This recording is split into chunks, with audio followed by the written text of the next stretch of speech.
we're brothers. We're happy and we're singing and we're colored. Give me a high five. Not you. Can y'all hear Christina in the background? We Somewhat. can. I don't care. It's my house. Oh, she took over. Come through, daughter.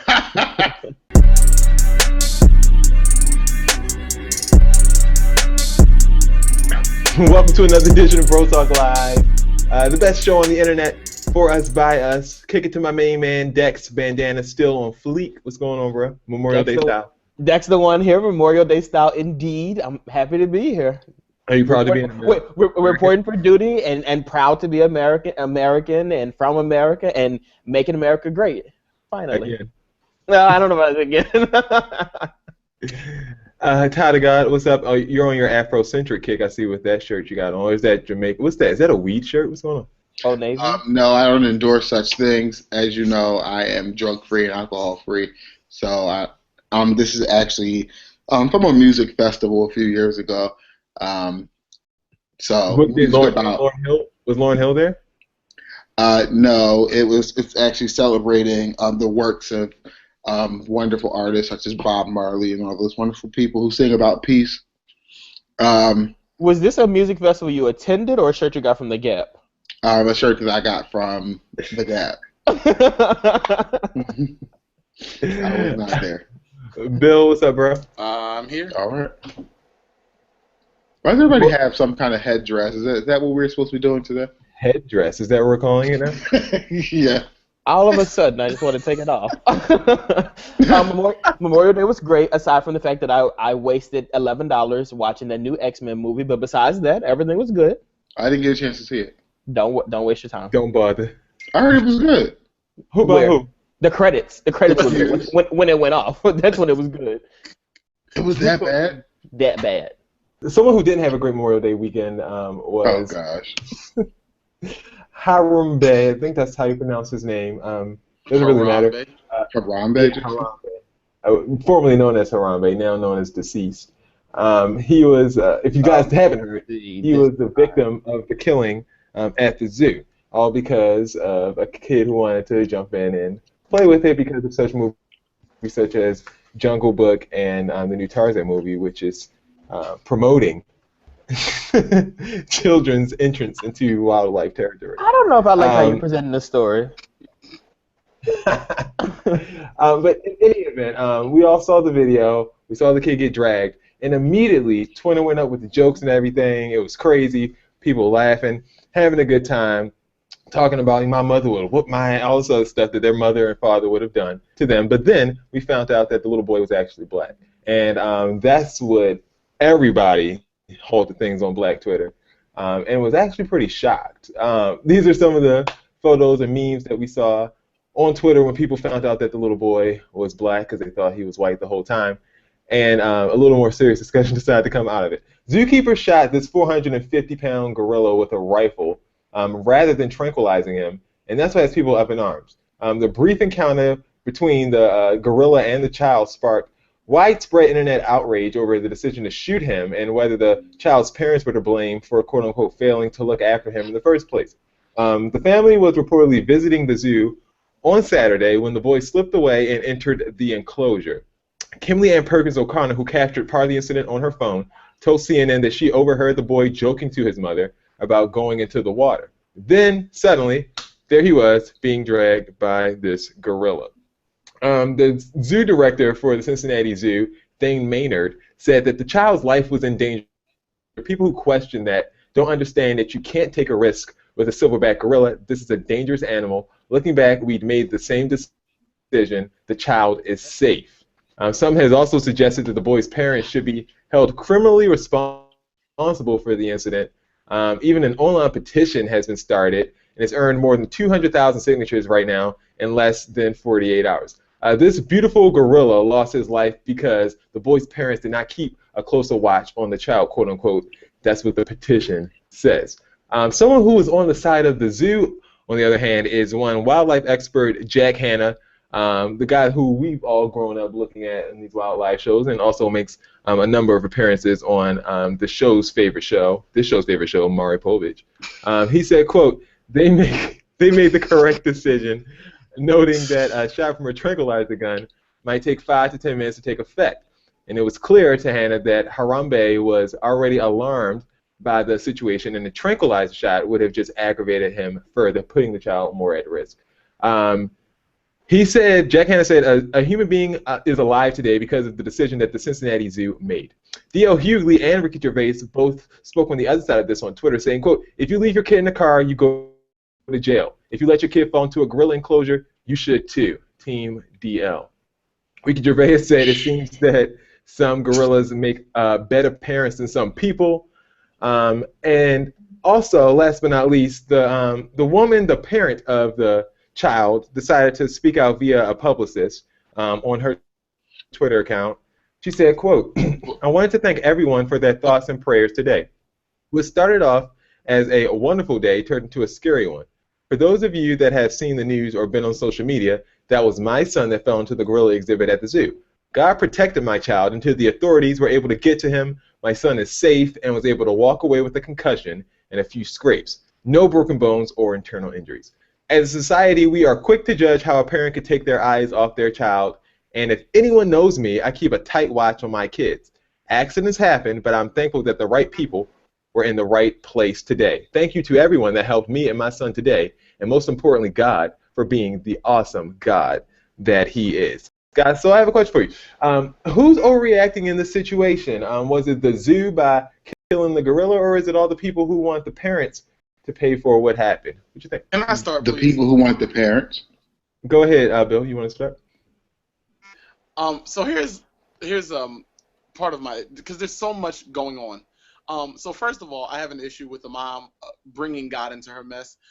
If my child fell into a 12-foot, and I don't know how many people have actually seen silverback gorillas up close, or in the wild, like gone to into an actual safari and see them.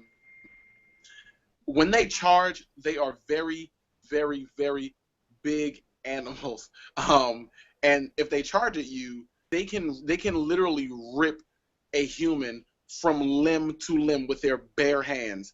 If my child, God forbid, now because I wasn't paying attention, fell into a gorilla mode, I absolutely want them to blow the gorilla away. The way you save said my it child was hilarious. If my child goes through a gorilla mode, because a lot of gorillas, like, people will tell you, if you ever go on a safari and you actually get to witness like gorillas out roaming free, they will tell you don't even look the gorilla in his face, like, because in the wild it's a sign of disrespect and it's a sign of hostility, and gorillas will charge at you for looking at them in the face. Like, you look at them in the eyes, and Bill, when you're in a safari truck and you look and you pass them gorillas, what you be looking at? my feet. Like, Oh, I'm not looking around. I don't even. Eyes on the prize. Like, I'm pressing toward the mark of the prize of the high calling. Like, and then, Mom, how is your 4-year-old who was telling you that they're going to climb into the gorilla mode? You look up and now they're in the gorilla mode. Who do you think you are that it's okay for you to take your eyes off it? That's neglect, daughter. Like, that is absolutely neglect. So you feel like she should be charged for that? Yourself. You You think ought to be ashamed. I don't care what color she was. Black, white, Puerto Rican, Chinese, Indian, West Indian, West African. I don't care. That is neglect. I don't care how many kids. Tell me something. Oh, she has so many kids with her. Don't bring that many kids to the zoo. Were you on a field trip? I think at the end of it, like, people were like trying to blame the zoo because they said like the enclosure should have been closed off. There's no way there shouldn't have been a way for the kid to get in there. Then people trying to blame the parent. At the end of the day, I don't really think there's much of a debate to be had. The child was down there with the gorilla. It shouldn't have been down there, but the child was down there. So it comes down to preserving a life. It's either you're going to preserve the life of the gorilla or the child, and Black Lives Matter. So the gorilla has to go. No, but if I'm being serious for a moment, like, a gorilla, at the end of the day, you're talking about a 400-pound gorilla. Like, this is not a person that you can talk to say, let this child go. You're talking to a gorilla. Like, and people are saying, like, well, they should have tranquilized the gorilla. Imagine you fighting somebody, and then somebody comes up behind you and pinches you. You think like, I'm going to kill you. I'm going to kill whoever I'm fighting, and I'm going to stop, and I'm going to hit you too. And if I can't get to you, I'm going to hurt them. That child would have been dead if they would have tried to tranquilize that gorilla. And if the tranquilizing dart is not going to work as quick as that bullet did, then there's no need to even bring up that argument. Because at the end of the day, you're not going to put the life of this gorilla over the life of this child. And if they would have tried to tranquilize this gorilla and the gorilla would have killed the child anyway, guess what they would have done to that gorilla? Killed it. So at the end of the day, there's no debate about this. Like, it is a done deal. They did the right thing, and that is the end of it.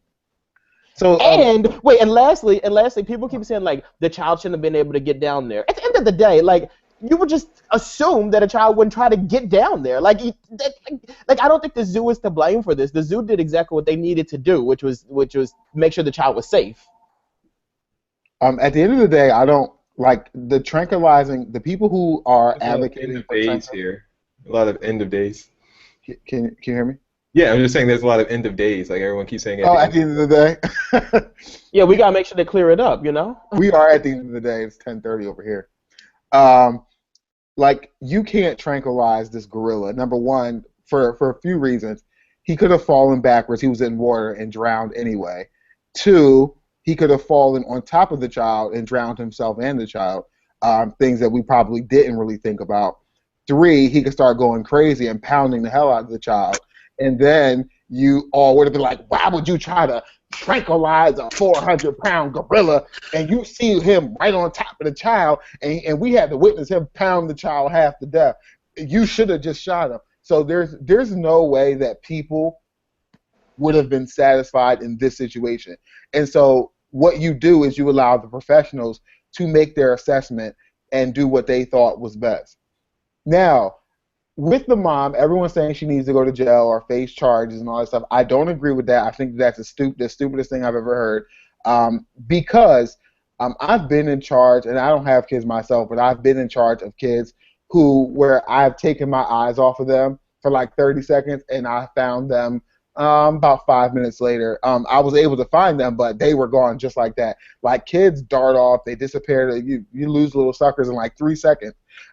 So I can understand how a child might disappear on you for a second, and it's happened to many, many parents. It's just, I mean, at the end of the day, if you're going to the zoo, I don't think that you think that your kid can actually get in there, and so you don't really take the situation seriously. Like, this has never happened before, from what I know, and so you don't take the situation as, oh, if I don't keep an eye on him for every second, he's going to be in the gorilla pit. Like, you're not thinking about that. No, you don't think about that, but you should think that twice before. But years ago. But more importantly, though, I don't think that you think that if I take my eyes off my child, it did happen. Like, how you gonna? I don't think that you think like, oh, if I take my eyes off my child, they're gonna fall into a gorilla pit. But you should be thinking like, I'm in a public place, so somebody could easily snatch my child and leave like while I'm not watching them. So. When you have kids, you're not going to be watching them every second of the day. Like, you can turn your head for a second and your kid can be gone. I think that's a bit much. I feel like if you're by yourself, it really happens all the time. And also, another thing that I want to bring up is that I thought it was really irresponsible that people, I get it that you're upset with this woman and you want whatever happened to happen to her. I get it. I understand that. But, like, people are taking it too far, and they're bringing up, they brought up the father of the boy's criminal history. And I just feel like that's a bit much, and you're really reaching with it. Like, his criminal history has nothing to do with that little boy falling down into that gorilla pit. Absolutely nothing. I was irritated by that article because I read it. And another thing that, like, people, like, these days, like, it's kind of like a joke now, but people these days are going to say, like, you know how people be like, you better stop doing this, I'm going to get the cops, and you think, like, I'm going to send you to that gorilla. Like, if kids act up, it's like, I'm going to send you to that gorilla, especially this little boy. If he gets out of line one time, his mom's like, I'm going to take you back to that gorilla. I don't know. I feel like, how do you feel about zoos in general, though? Like, a lot of people are saying, you know, we should not have animals in captivity. Well, then don't go. Like, we haven't had issues with zoos in years. Now, all of a sudden, you have an issue with a zoo. Shut the hell up. Just don't go to the zoo. Like, if you weren't fighting to get zoos closed down for the 17 years that Harambe was riding away in that little pit that you guys are complaining about, then I don't want to hear anything from you. Like, I need documentation that you were actively fighting against zoos and then I will listen to your argument about No, how zoos need to be closed down. I don't want to hear that right now. they don't That's want not zoos what to be we're doing. closed down. They don't want zoos to be closed down because if zoos were closed down, then these animals will be in the wild, and we'd have way more situations like Cecil. Do you want a Cecil or do you want a Harambe? You got to choose. Dex, I'm glad that you were able to remind us that in this instance, Black Lives Matter. And that's something that Snoop Dogg also had a theme about this weekend as well. He is not really interested in the whole Roots movement that happened this Memorial Day. He was a little upset that History Channel decided to honor Memorial Day with the debut of the Roots reboot. And he said the following, on his Instagram page. Take a listen. No disrespect, but I can't watch no motherfucking more black movies where niggas get dogged out. 12 years a slave, Roots, Underground. I can't watch none of that shit. Sick of this shit. How the fuck they gonna put Roots on Memorial Day? They gonna just keep beating that shit in our heads or how they did us, huh? I mean, I don't understand America. They just want to just keep showing the abuse that we took hundreds and hundreds of years ago. But guess what? We're taking the same abuse. Think about that part. When y'all gonna make a motherfucking series about the success that black folks is having? The only success we have is Roots and 12 Years a Slave and shit like that, huh? Fuck y'all, I ain't watching that shit. I advise you motherfuckers that's real niggas like myself, fuck them television shows. Let's create our own shit based on the day. How we live and how we inspire people today. Black is what's real. Fuck that old shit. Right, Jules? Do you think he has a point in all of this, or do you think he's just talking? What do you think? I think he absolutely has a point there. Like, I mean, I said this like before. Like, I remember when the movie, I can't think of it, the one with Sandra Bullock and the football player. That movie, what is it called? The Blind Side. Blindside. I remember when that movie came out, and I had like a huge issue with it because it just seemed like at the time all the movies that were coming out, they were a movie about a black man or a black person who needs help from like a white person to come into their own. And then when they came out with the help, like I refused to watch that because I felt like that was the same movie, and it's like I'm really sick and tired of this narrative. And it seems like they've moved on from that narrative and they've just start telling like slave narratives. It's just like every time you turn around, there is a different movie with that same narrative, and they're talking about slavery. And I get it. You're talking about the progressiveness of slavery and what we come from and all that stuff like that. I get it. I totally understand that. But like I do feel like in this day and time, like there's so many other stories that could and should be told. And I don't think we need to keep remaking and retelling the same stories over and over and over because nothing changes in that story. It's like there's no progression. I get it.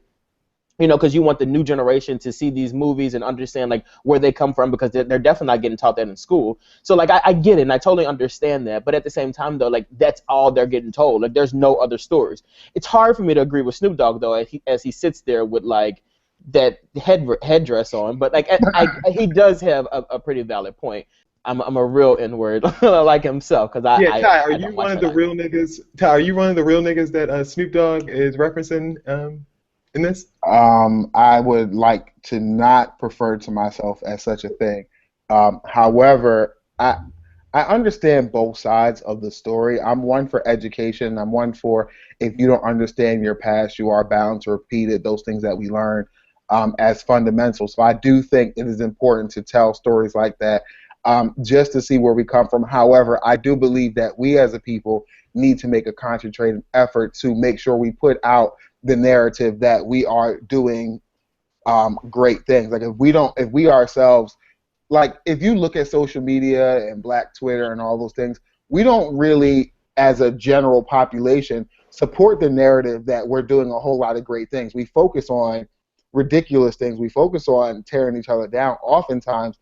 And so I think that if we really want to tell about what we're doing, that we need to gather and tell the story, like the Black directors and actors and movie owners and movie goers need to make sure that that narrative is told. In addition to the narrative that we do need to tell the slave narrative because it needs to be known, and we need to not let anybody forget about it. Because if we let them forget, they will. And they'll pretend that we are all on equal playing fields and that the reason why some of us are going through what we're going through is because of pure laziness, and it's just not the case. So I do think we still need to tell those stories, but we also need to make an effort, and I'm saying the same thing for a long time, to tell both narratives. Bill, did you watch Roots? And like, did you decide to watch it or no? I seen the original Roots. I've never seen Roots. So I I actually been meaning to watch it. Me neither. I was completely uninterested in watching this remake, because I'm already a conscious black man living in America, so I'm already kind of enraged with You woke? society of white people as a whole. Like, But also to yeah, Will's point, I'm though, so woke, I'm back to sleep. Like, the way we're talking about this, the way we just had that, like, Snoop Dogg, you have a way bigger platform than the four of us combined together. So if you really felt like, you know, this is a story that shouldn't be told, the way you present it is the way that people get it. So, like, if you're putting it out there and you saying it just the way you said it, it's kind of like you just look at it like, oh, he's being ignorant, and you don't listen to what he's really saying. And it's easy to dismiss that. But if you are intellectual about it and you put it out there in a way that makes people think, that makes people really want, you know, to come up with a conscious effort to change it, then people will do that. Like, you can't tell a story, Snoop Dogg, talking like that. So, like, of course people aren't going to listen to you when you talk about a story. You got to present it better, I think. I think you should really work on your presentation skills, Mr. Dogg. don't get on Instagram and talk about it. Start a production company with some of that money you taking and smoking weed with, and do it. And hire me to be in the movie or tell my story. That's making some money. Tell our your story. Yeah, our story. I'm sorry, all of us. The Bro Talk Live story. Snoop Dogg was also in a bit of, like, right after this, kind of funny it happened like that. He was in this little firestorm that Big Boy from Outkast is in, because he decided to post this photo on his Twitter page about mothers. This is the photo. The picture says mothers in the 70s versus mothers now, and we act like we don't know what's wrong with these kids. He posted that, got retweeted a bunch of times. Snoop Dogg even reposted that, like he took a picture of it and posted it himself on his page, I guess, to show that he is in agreement with Snoop Dogg. A couple of people's responses to what Big Boy posted. Big Boy, this is gross. Delete this BS. Go write some rapidy raps. Do something constructive. Someone else said, we get to watch our own brothers be great black motherhood every single day like they don't come from black women. And another person said, the only thing Big Boy did wrong was not blame the men too. We're supposed to set the example and lead if you want to be a technical patriarch. Guys, with regards to what Big Boy posted, should he be proud or embarrassed of the conversation that he started with this post? I mean, it's a narrative. Put it out there. I don't see anything wrong with it. We do see things like that happening. Like, I don't know. I feel like people need to tell both narratives. Like, we see these things. We also see good mothers out there really doing great things. We see a lot of strong black mothers. We see a lot of strong black families. We don't tell that narrative as often. And what we do put out, the ghetto, trashy, crazy stuff, and we support that and we laugh at it and we talk about it, but we only tell that one narrative. And it's the same thing with the other stories, is if we want to spread a narrative of positivity and see what we're really doing, then we also need to promote that narrative. But if I put out a story of a strong black family or a young couple that got married and is really doing their thing, I mean, that story is not going to get very much traction. It just doesn't matter. But if I put out the crazy stuff, that's what people are going to retweet and give their opinions and talk about it. And so I think that we're in, I don't know, a little bit of a bind when it comes to this kind of thing. I don't think he should be embarrassed of it, though. I mean, because it's a true story. It does happen. So, I don't know. It's kind of a generalization. You're saying mothers in the 70s were all one way, as mothers now are all another way. Yes, absolutely. Mothers in the 70s were, you know, they were stay-at-home moms. They were taking care of the house. Mothers today are bad bitches. They're out here and they popping it for a real. That's what's going on these days, and that's what it is. Like, let's go.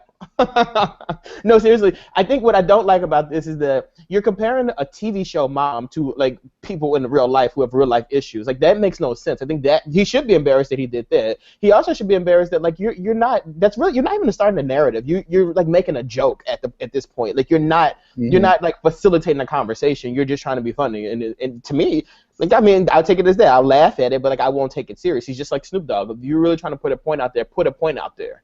You know what I mean? Don't make a joke. Don't laugh at it. Like, really, like, put it out there. Put a point out there. Prove to me that this woman that you use in this picture has a child. You know what I mean? Like, prove to me that the women in the 70s weren't doing similar things. I mean, to be honest with you, back in the day, my grandmom by herself has 13 kids, so she wasn't fully clothed at all times. So if we're really being technical here, But wasn't that like the crack generation? It's not like where all people are on crack and weed and all kinds. like people are so quick. People are so quick to like be so judgmental against these kids these days. But like, you guys, where do you think these people learn this stuff from? Like, you guys weren't all like peachy clean back in your day either. One could also say that hip hop or the hip hop movement is responsible for the way a lot of these kids are today, which is something that Big Boy is inherently involved in. Bill, contributes to, yeah. What you think about the comparison Big Boy made? I think it's a bit ridiculous. Again, he's I mean, because doesn't he have children? Like, you could also say fathers in the 70s and have pictures of them like fighting for rights and trying to be equivalent of men, and now you could say that they're all locked up and they're like shooting each other. Like, what are you doing with your children? Yeah, someone Like, actually don't tell posted me a what somebody- picture. like, Someone actually posted a picture side by side with Nat King Cole and his daughter sitting on his lap and Big Boy sitting on a stripper's booty. So that was pretty fun. right, like don't be ridiculous. When you live less than perfection, go work on an album. That's really all we want from you. And not even so much, because Andre 3000 is proven to be the brains of the operation. So kind of just sit back and don't do anything. Or go mentor some of these girls that you have shaking their butt in your video. Go mentor them so that they won't have kids and end up like that. All right, and last but not least, Gucci Mane is home from prison. Y'all, Gucci home, just like Boosie was home, but Gucci is home once again from his latest stint behind bars. If you guys haven't heard, he released a new single, First Day Out the Feds. Has already amassed more than 1.6 million streams on SoundCloud in just 2 days, a feat that he celebrated. He's also lost a gang of weight, over 50 pounds reported by various sources. So my boy Eric, we all know Eric. He's actually right here in this picture. You can see the one to the right of me with the red circle right there. What a nice little photograph that is. He had a question for us regarding Gucci Mane. He wanted me to put it on the show. He said over or under 6 months before Gucci Mane ends up back in jail. So what are you guys going with, the over or the under 6 months before Gucci Mane ends up back? Just over. I say over. I think he's learned his lesson. No, Gucci Mane's gonna gain weight again, and when he gains weight, he's gonna be like, I gotta get it snatched again. So I give it less than 6 months, and he will be back in jail. Back on the jail. And he will be in jail with me. Like, that's all you gotta do is lose weight is go to jail. Like, sign me up. Like, I mean, this man was pregnant when he went into jail, and legit is like, okay, like, sign me up. That's all you gotta do? Okay. Yeah, like that stomach was nothing to play with. That thing was no joke. I don't care that you're home again. You've been in jail, like in and out of jail. Like, that's most ridiculous to me.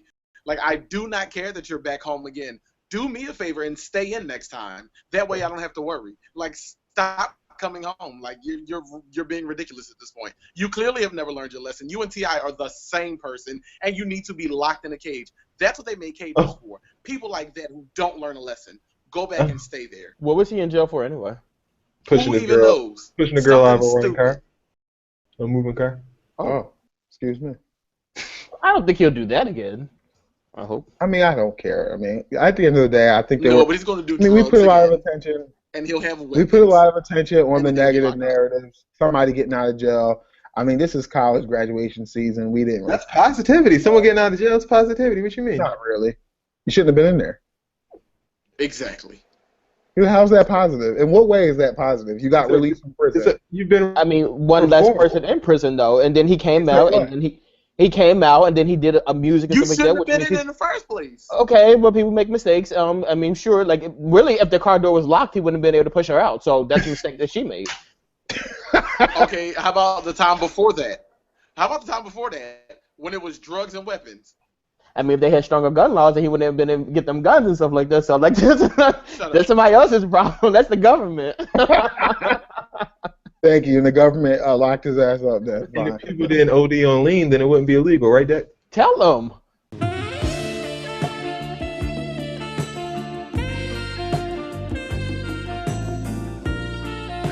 Time for Q&A. Where you where you guys ask us questions and we try our best to answer them. This has become one of my favorite segments because I love interacting with our viewers. Oh, here we You go. seem so pumped, like I love interacting with the peons. Like you just say it like it's so high and mighty. I am high and mighty. However, there's no reason why you can't come up with me. So here we go. So I'm in a 3-year-long relationship, and unfortunately, the time has come to end it. We've been long distance for a while, and we'll be long distance for a while more, and I just can't do it anymore. I'm exhausted. I haven't gotten enough from him emotionally, commitment-wise, to make it feel worth it, and I feel taken for granted. Nothing is seriously wrong, but nothing is seriously right, and I just can't fake it anymore. I'm very broken up about it, but I guess that's just the way the cookie crumbles. Anyway, my problem is this. When I do break up with him, he's coming to visit soon, and we haven't seen each other in quite some time. We've been very excited about the visit, and now I feel like a total ass. Do I break up with him before the visit and feel terrible he spent $500 for nothing?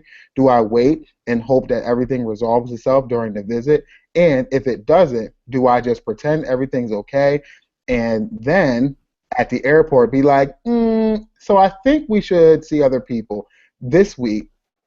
I'm sorry, that wasn't finished the quote. Other people this week has been great. Okay, bye. I know there's no good way to break up with someone, but all the ways seem particularly messy. I'm having trouble seeing the bottom. I apologize, viewers. I do want to get to all of your questions. Y'all, it really hurts me to have to end this relationship. My guy hasn't been the perfect boyfriend, but he's been pretty darn good, and I want this to be as painless for all parties involved as possible. I love him very much, and I know he loves me, and this whole thing is just one sucky mess of irreconcilable differences. Please help. Yeah, so guys, we have a person here who is trying to break up with someone, and they need our help. So let's see what we can do. Let's start with Dexter, and let's just move on down the row as according to the people who are. I'd like to hear from all of you this time. Let's see what we have. Well, I legit think this is probably the best question we've ever gotten on the show, and we've been doing the show for about 3-4 years. I think this is probably the best question. It's so serious, and like, I don't know. Like, it's like at first when I was reading, I'm just like, well, just tell him over the phone right now. But then like he spent money, and like a lot of things aren't refundable, so I kind of understand that, and it wouldn't be good to like bring him all the way out here and then just break up with him in person or whatever, but. Like maybe a conversation, and I know even coming to visit someone and having to deal with like a dramatic situation is not ideal for anybody either. But like something kind of has to be done, and you got to put your happiness first. Unfortunately, like he will be upset that he spent the money and everything, but like he won't be happy if you're not happy at the end of the day. Like because if you're not happy, you're going to be walking around with him, and you're going to have an attitude. You're not going to be able to function properly. So I think maybe when he gets here. Because he's gonna come, so when he gets here, just kind of sit down and like have that conversation, and like maybe you guys could still hang out like while he's here, but if not, like I think he would kind of understand that like you're not here for it, so he would probably try to find something else to do. I think it's very hard, but like the easiest way to do it, if you don't feel like this is gonna go anywhere else, you just gotta like face to face when he gets down here, just kind of like end it, but. Kind of let him know that that's where you're headed towards before he comes. Because to be honest with you, if you over the phone now say like this isn't really something that like I'm really trying to cool down on our relationship. If you tell him over the phone, he might on his own decide like I'm not coming out there. And yes, $500 is a lot of money to waste, but it's probably best for him to waste that $500 than to come down there and get blindsided with heartbreak. Good, Jason. I believe that you should. Not tell him neither once he's here or beforehand. I feel like you should wait until about a week after he leaves, after the trip, so he doesn't feel like he wasted quote unquote money. I feel like that's the easiest way to get rid of all this. You know, just I'm gonna say lie, but just have a good time while he's here. Enjoy what you can with each other, and then when he gets back about a week later, just say, look, you know, we had a great time, but we don't have anything there anymore. I just don't feel like there's a spark. I feel like I'm moving in a different direction, especially now since I've seen you. Just do it that way. Do it as a decision that you really didn't have made up until you announced it. I don't feel like you should, because it's going to be super awkward if you announce it while you're there. Because then what is he going to do? Where is he going to stay? Is he going to still stay with you, or what is he going to do once he's there? Is he just going to hang out by himself afterwards and just mope around? I don't feel like that's really a conducive way to make both parties involved. An amicable split. The person has already spent the money. First of all, you're not going to find a perfect anybody. That's the first thing you need to realize. Nobody is perfect, so if you're looking for a perfect person, baby, you're going to keep chasing the pipe dream, because the perfect person doesn't exist. Everybody has flaws. That's the first thing. So I feel like you should wait until he gets there, and then just kind of tolerate him, and then just deal. You need to just do, because you might find, while he's there, you might find out, you may rediscover the reason you fell in love with him. That's true, because rediscover whatever. You guys have been apart for so long. That's a good point. Yeah, that's a good point. If you're still not there, just wait about a week and then hit him up yo, listen, it's me, not you. I'm over here now, not over there. Bless you. I honestly do. I do like you guys' advice, and I hadn't considered it before I drew up my own opinion, which I'm still wanting to share. But there is a possibility that, you guys seeing each other again in person could make you feel differently. However, I am a big fan of ripping off the Band-Aid. So I definitely would break up with that person, and I would do it now. I would not have any regard for the fact that you spent $500. I do not think that your $500 being spent is a reason why I would drag any situation on any longer than I had to. If I was 100% sure that I was breaking up with this person, regardless of whether or not you spent $500 or whether or not you are coming to visit, I'm breaking up with you and I'm doing it now. That's me. I'm more of a person who would say, to be kind, I'll give you $250 if that makes the blow a little bit less. If that makes you go away, I'll give you $250. I'll take some of the loss with you, but this relationship is over, and this is why. I'm not dragging this thing on any longer than I have to, because I'm ready to move on. And when I'm ready to move on or have a peace of mind or spend that time to myself or do whatever I need to do, I want to do it, and I want to do it right now. I'm not about to say, well, you did spend $500. I'm not going to pussyfoot my way out of this thing. I'm getting out of this relationship now. So that's the way I operate. So you can take the advice of any one of us, and I think that we all provided great advice based on our different personalities. My personality is the type where I get things done that need to be done, whether they hurt or not. I don't think $500 is that much money. Stop trading. $500 is a lot of money if I'm coming there and you're gonna break up with me. And lastly, just to defend my and kind of ties thing too, Will and Jason, I do agree with what you said. She could probably rediscover that she loves him or whatever, but she could also be in the car with this guy and hate him so much that she throws him out the window and throws him out the car door, and now she's in jail like Gucci Mane. So I just that's why I think that my way was the best way. Question number 2, I want to start off by saying I'm the biggest Beyonce fan in my circle. I have loved her and looked up to her since the beginning, and all my girls know that. I am also the only one in my group that hasn't seen her live. So when the Formation tour was announced, I immediately texted my girls, and we all made plans to go. Long story short, one of them decided she was going to the Miami show, while the other said she can't go at all. So yesterday, I'm talking to them. Sorry, it came back in. I'm talking to them, and all of a sudden, they both have tickets for this weekend show in my city. I removed myself from the conversation because I didn't want to say anything I would regret. How would you all handle this? Say, girl, we gonna get going to the show together. What the hell? Is she offended that? I don't get it. Is she offended that? Yeah, I am a little bit confused by this. I'm not sure if you decided not to get the tickets because they weren't getting them, or if they've decided that they all of a sudden had. Did she not get the tickets? I don't think she got a ticket. Yeah, I feel like she didn't get a ticket because they said they couldn't go or that they were going to go to another city, and so she didn't get a ticket, and then all of a sudden they showed up with tickets, and so now she's upset because you guys turned around and bought tickets, and then you told me you weren't getting tickets, so now I'm the only one without a ticket, even though I'm the one who wanted to go. So let's just pretend that's the situation. if that's the situation, and this goes for anything, you need to. This is one thing my grandmother told me. You were born in this world by yourself, and when you die, you leaving by yourself. He's only You saying that need because to he's not going move to. forward. He's saying that because he's going to the concert by himself. That's why he's saying that. Excuse me. Thank you. I'm speaking. Thank you. You need to not wait on anybody. When I'm ready to do things, I don't care who's going or who's not going. I'm getting my stuff and I'm moving on. I heard Ty Tripp was coming to Philadelphia. I ain't texting nobody. I went and bought my tickets and I'm going to see him. I heard Beyonce was coming. Went and bought tickets. I don't have time to wait for people. They oh yeah, we want to go. Oh no, we're not going to do it. And then you end up looking stupid because everybody going. Nope. Get your tickets and let this be a learning lesson, a lesson learned for you. Don't you wait on nobody, baby. When it's time to move, you need to move. Be in position. See, that'll preach. And so now, in the fact that this did happen, how should she handle it, William? It would not have happened because I always get. But it did. So she's asking for your advice, not what you would do. What would you do if it did happen? Like what should she do in light of the situation?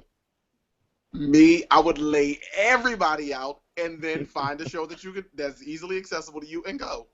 Lay them hussies out. But most of the shows are sold out now or whatever like that because I mean, where would she go? I mean, and if it's not sold out, like you legit have to pay money, like a lot of money, to get the same seats that your Raggedy Friends got. You better sit on Instagram and watch it. What would you do? I don't know what I would do. I feel like I would exit the. I don't know. I said, get me out of this chat. Honestly, like to be honest with you, I really wouldn't do anything. Like I would say, like my issue in life, truthfully, and I've realized this over the past year. Honestly, my issue in life is that I don't speak up on things that I feel like people should know. Like I think in a situation like that, you know that you did me wrong. Like you know that like I want to go to this show and you got tickets without me. Both of you guys got tickets without me. So either y'all didn't want me to go or like whatever. So like for me, like deeper issue there. Like they didn't want her to go with them. Yeah, especially if they want because then nobody buy tickets for a Miami show and a Philadelphia show. Like I find that hard to believe. Like you didn't buy 2 tickets to the same show to see the same person do the same thing. Maybe you didn't do that. I think they're saying that they like try to throw a curveball, whereas one said they were going to Miami and one said they were going to Philly in order not to go with her. See, like, and for that one, it's just kind of one of those things.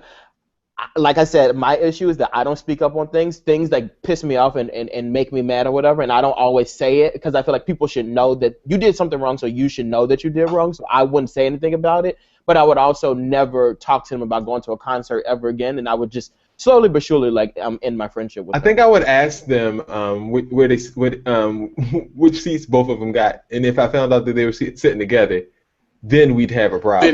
But the fact that they lied to you, about even getting the tickets and stuff like that, and the fact that you say you're not going, I don't care where you're sitting at, like you're wrong. You just told me about that. It's like we were probably sitting at a Memorial Day barbecue and you said, "Oh, what you doing this weekend?"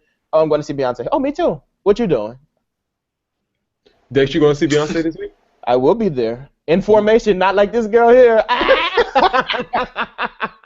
My advice, honestly, is I'm probably the exact opposite of Dexter in that if I feel like you should know something, I'm definitely going to inform you to make sure all people around me are informed of my feelings of all things at all times.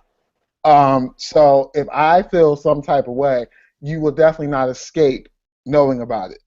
But then that's what? One. Two, it depends. I will move according to the situation. Sometimes I can just tell you off and tell that I fixed you, therefore I won't have to deal with this again. But you're still going to.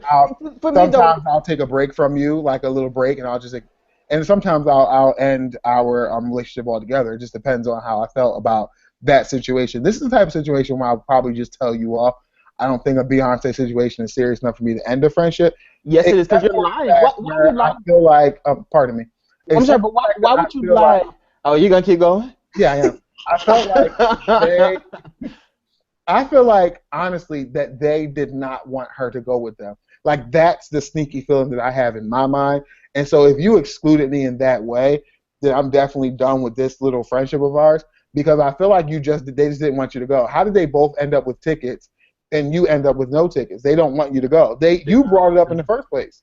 They got him for their birthday. You know what though? She might be. Now that I'm thinking about it, because who would lie about that? And I think they lied to preserve her feelings. Because think about it, she's probably one of those girls. She even said in this thing here, "I'm the biggest Beyonce fan in my group." This, that, and they're like, that's annoying. And she is probably the one that's in the shoot who thinks that she is Beyonce and will sit up with them and do the absolute most. Like nobody has time for that. Maybe that's why they lied to you. Go with somebody to a concert. Like a concert is not like you're going to dinner with somebody. Like it's a concert. You're going to enjoy the person. She might show off and do the most.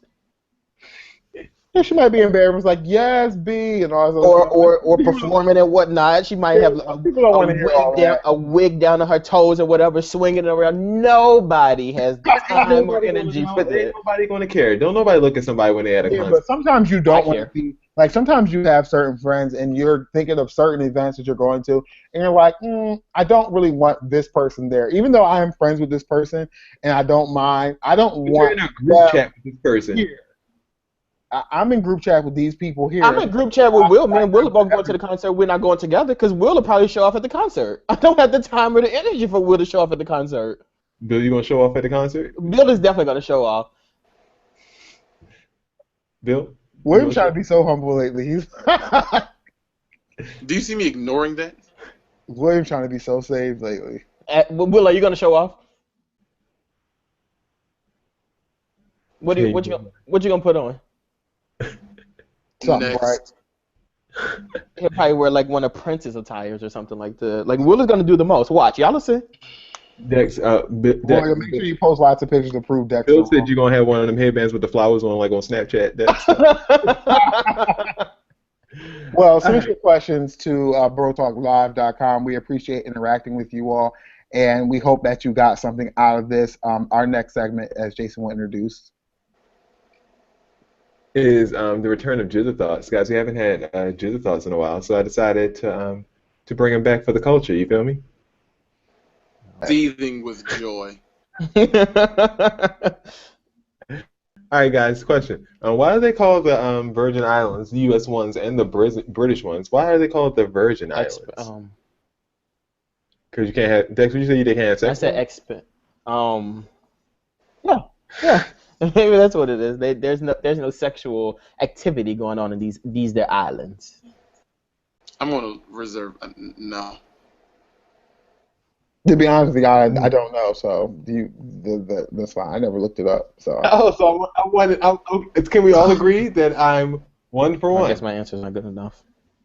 What did you say? Was not good enough, and so we would say that we don't know. I was terrible at geography, and I never looked it up. I don't really know. Why do they put design on mattresses when you're just gonna cover it with a sheet anyway? That's why, though. Everybody can't afford a sheet, so you got to have something that looks nice. Image marketing purposes, because you're trying to sell this thing. What you think? Thanks for the people who can't afford sheets. Yeah, some people only have one sheet and they got to use it for Halloween for their babies. So therefore, you don't got nothing This on here, a mattress. Like a $1,500 mattress. If you can't afford sheets, and you wouldn't be buying that bed. Debatable. That's debatable, Ty, because people will be buying things that they shouldn't be buying, and then they'll buy a car that they can't afford and park it in their mom's garage or something like that. What they using the sheet for? That's the one sheet they got. Halloween costume. All right, so I think I'll go with Dex with that one. You know what would make this better is if you had an actual answer for us. That's the problem. That we were wrong. That's the problem. Sometimes I wait and be like, are we wrong? And then you to come with the answer and say, well, the reason is this, and you guys are wrong. But you'd be like, oh yeah, I don't know either, and then we move on. So I just thought. I just want to know what you guys think, because it seems like no one has an answer, but you guys swear you're so smart. So I just want to. Oh, I'm most definitely brilliant. You've never heard me use that word to describe myself. I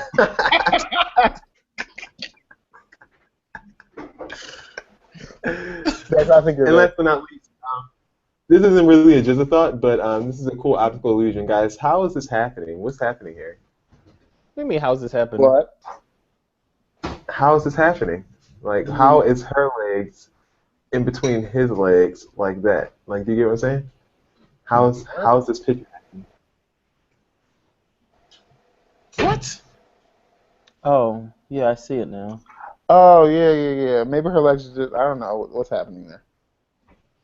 Like, this looks like almost as if, like, you're looking at the wrong person's feet. Yeah, but she clearly has white arms and he has black legs. So how is it that his legs look white and her legs look black? And also, the white pants are turned facing you. Like, you can see that it's the white facing you. pants are facing me. If we zoom in a little bit, we can see his shorts are actually just colored white and blue. So the white is in the middle. It's like swimming trunks, and the sides are blue. So it looks like that her pants went in effect. It's just his shorts, and her legs are right there, and his legs are right there. Oh, so she's in front of him. What is she wearing? What is she wearing then? Probably a bikini. Okay. You can't see her at all. His pants are just white. And I actually do see I see it now. I see what the short. Yeah. Oh, yeah, isn't that neat? So there you got it. You got an answer. You guys happy? We are happy. That's what we want from you. Like, you can't come up here with this, oh, you guys aren't smart, but then you're like calling all of them because you don't know either. So we're all stupid. It is now time for Dex's BS Report. Okay. Well, what an intro. What an intro. Okay, so Dex's BS Report for the week. There's a new ring on the market that people are flocking to. One of the main reasons that people are flocking to this ring is because when you're married, you take your ring off sometimes and you lose the ring. So they have this where you can always find the ring. But the most important part about this ring is that it comes with a GPS tracker, which people are using to spy on their mates. There's nothing in life that compares to the feeling of being in love. But what if your significant other begins acting distant or becoming withdrawn? What if they begin working longer hours, socializing with new people, and missing family events? What if they begin a relationship? What if they begin a relationship with another person? The only way you would know is if you track their every move. With this new GPS ring, engagement ring, you can track your mate whether they are at work or at play. Ladies and gentlemen, this ring retails for $169, and it comes in 2 different colors, and then it comes for men and women, 2 different shapes and 2 different colors. So if you know someone that you don't trust and you want to get engaged to them just to spy on them, this ring is here and it's available for you. How much it costs? It's $169 to get the stuff installed into it, but the ring, it's kind of like it's up to you. Oh, that's cheap. That's a nice little. But there's certain ones that like there's prototypes, and those are the ones you can kind of decide. And there's no price on those, but there is a price on the chip that you get installed into it. Is it waterproof? I doubt it. So it's dumb. I mean, but who's going to swim with their wedding ring on? Do people do that? Do you swim with your wedding rings on? I would think so. But you might stick your finger into someone's situations with the wedding ring on. And here's another one. A Huffington Post blogger by the name of Susan DeWitt Hall, she penned an argument. Basically, everybody's talking about the transgender bathrooms and how like people shouldn't be allowing men and women, in the same bathroom. So she said, the first transgender man was Jesus. And Eve was the first transgender woman. She says, Look at Bill. Look at Bill. Look at Bill. When it comes to this argument, she says the worst offenders are Christians who claim to take the Bible literally. She said if they really did, and as they claim to, they would quickly realize that Jesus must be, by their own rules, a transgender male, and Eve is a fascinating creature for many reasons. The Bible tells us that she's the first of human cloning, which she touches on in the post. And she said if we take Genesis in account, the literal meaning, as a conservative Christians deemed it, that we do, that she's in case a transgender woman. God reached into Adam, pulled out a bit of the rib bone, and Eve grew the XY DNA into Adam's companion. She was created genetically male. Hold up, they said God pulled out some of the rib bone. Wait a minute. Ribs. This is simple science. Ribs. Wait, let me finish. Man was Adam's companion. She was created genetically male, yet transformed into a woman. Then along came Jesus, and the whole pattern is both repeated and reversed. The couple's refusal to cooperate is turned around in Mary's eyes, and the second act of cloning occurs. The Holy Spirit comes upon Eve, and the child takes flesh from her and is born. Born of her flesh, born with XX chromosomes, pairing both genetically female and yet transformed into a man. She also says the prefix trans, which means, defined by the dictionaries, means across, beyond, through, channeling through, are great terms to describe Jesus and his teachings. One more story, and then we'll go for reactions. In Alabama... No, wait, no. I need to end the story now because I'm going to get it. Just wait for the report. Okay, so in Alabama, a woman claims that she was pregnant by an unknown man by using a porta potty at the county fair. Brittany Thomas, who was 18 years old, said, what happened was I went to use the porta potty at the fair last year. Someone else was using it. I found some semen left behind on the floor by the previous user. The toilet paper was rolled up on the ground too. I believe that when I was using the toilet paper to wipe myself off, it was contaminated by the semen on the ground. Now I just gave birth to a healthy baby boy with dark skin.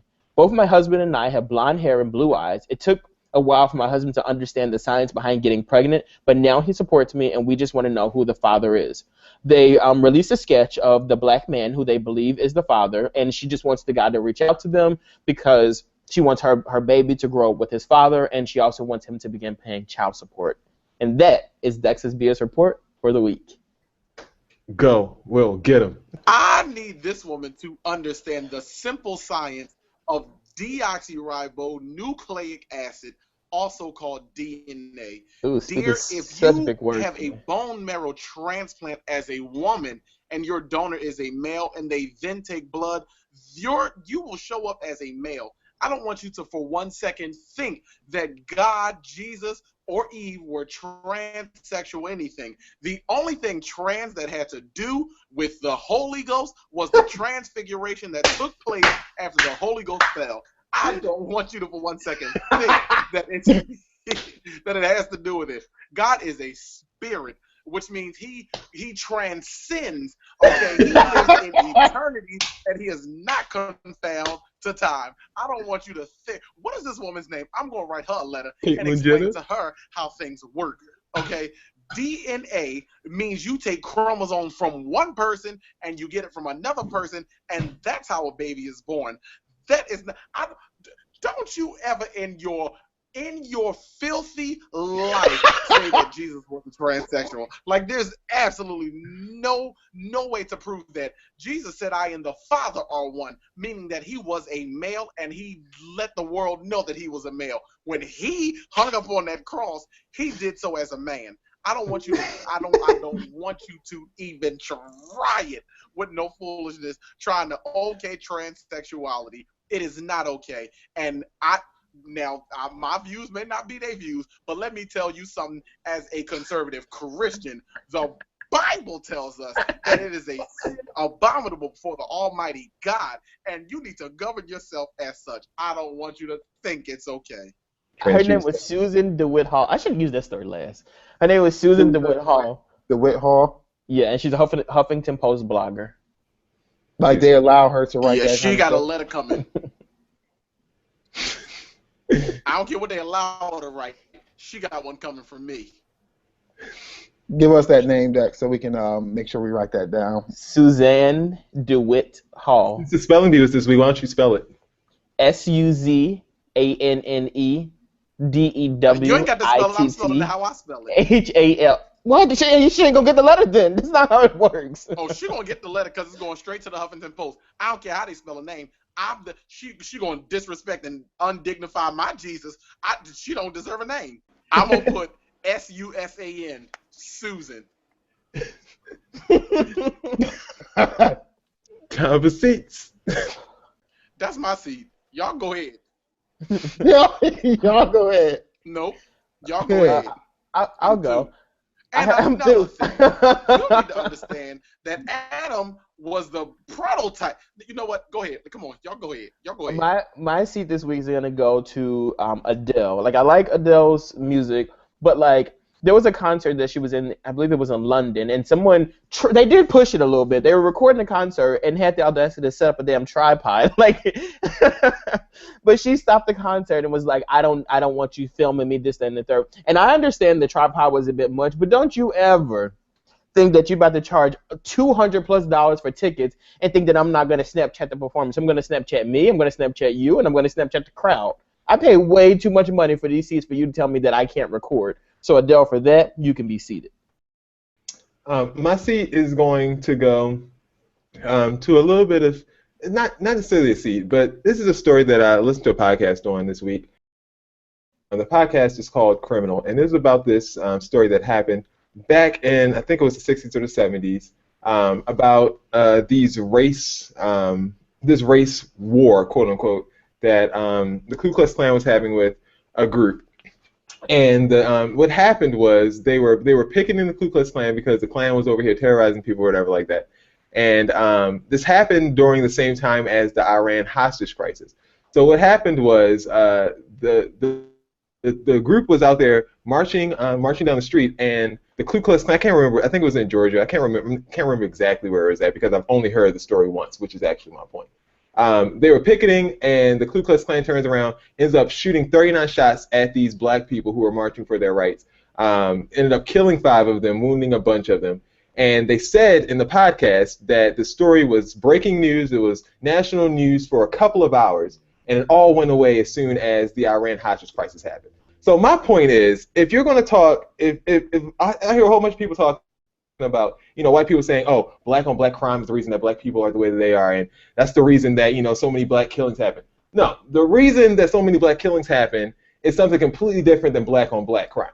And that is more evidence in this because when you had a chance to focus on, black people being killed or domestic terrorism in your own household, America, you decided not to, and you decided to go over and talk about the Iran hostage crisis, which really has nothing to do with us in the first place. So this has been going on for a very long time. I'm surprised this is the first time I've heard about it. And I'm actually I'm just frustrated because how many more stories have happened about like this that have happened on our own soil in the last 100 years that got swept under the rug because of something that, someone else did not deem worthy to be part of the 6 o'clock news or national or world news because the Iran hostage crisis happened. Kiss my ass, and I'm tired of people acting like we're the only ones that are murdering each other when it hasn't been that way for the last 100 years or 2, 3 since we've been over here. I've always watched things on America and foreign policy, and we always try to play like we are the standard for morale, and that's our issue. So we don't want to cover things that make us look like we're below the standard. So we'd rather point the cameras on crazy people over there because if we show up as people who can't handle morals on our own soil, then how could we go into another country and tell them how to handle theirs? So let's not focus on ours. Let's tell our people to shut up. It's just like when you bring your kids out in public and you know that they're bad and they don't listen. You try to pep talk them. If you get in there and you do this and they get in there, they do it anyway. Which you don't want to look bad in front of other people. And that's how America is. America is like a bad parent who wants to shut their kids up or the people who are being oppressed up because we want to look like we're on some moral high ground and we're not. And that's our issue in America. It happened in Greensboro, North Carolina in 1979. If you guys want to look it up, it's a terrible story that was not highlighted enough at the time. So take a look at it. They often aren't. You have one, Ty? Oh, sure. Everyone was so serious. The only thing that I have is I've been reading a lot about millennials, and it's starting to become pretty irritating with all these articles being posted. Millennials are this, millennials are that. We don't get this done. We don't get that one. We're arrogant. We're pompous. We're self-entitled. We're this. We're that. Like it irritates me how we're going to generalize an entire generation of people from ages 18 to 35. And say we're this and we're that. Like I don't want to read any more articles or see any more people post about millennials. We're all different people. We do different things. We have different ideas. Stop the whole debate. Stop the whole talk. It's starting to become pretty annoying, and it's getting old. You should have something else to say. Yes, we came in with our degrees. Yes, we're in charge of certain things. No, we don't do things the way you would have done them. Yes, we quit drives that we feel like are oppressive. Yes, we try to progress in different ways. Yes, sometimes we're rude. Sometimes we're not rude. We just do things differently. But at the end of the day, we're all different people, and so we don't want to be categorized as millennials doing things because we're millennials. I think that's stupid. Amen. All right. Any final words? Yes. A big shout out and rest in peace to Jan Crouch, co-founder of TBN. She passed away at the age of 78 from like a massive stroke. So shout out to Jan. Oh no, terrible. Yes. Shout out to yeah, I don't have anything, but And I shout out tried to make something. really quickly to my formation crew. This weekend will be amazing. I can't wait, and I will share with you guys everything that goes down. Oh, what kind of crew is But it? I'm the one who does too much, right? Okay. We'll talk off air. My wife over here standing here looking at me. I guess she wants a shout out. Shout out to you. Okay, you can go sit down there. Don't you dare speak to her like that. Dare you? For Dex, for Ty, for Bill, for my wife. This has been another edition of Bro Talk Live. Peace out.